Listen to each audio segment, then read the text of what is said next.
مشاهدينا الكرام، أهلا بكم.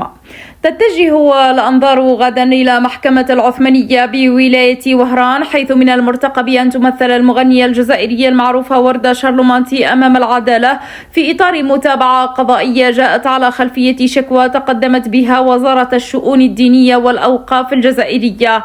ووفقا للمعطيات المتداولة فإن القضية أثارت تفاعلا واسعا على مواقع التواصل الاجتماعي، خاصة مع الجدل الذي رافقها خلال الأيام الأخيرة بين مؤيد ومعارضة.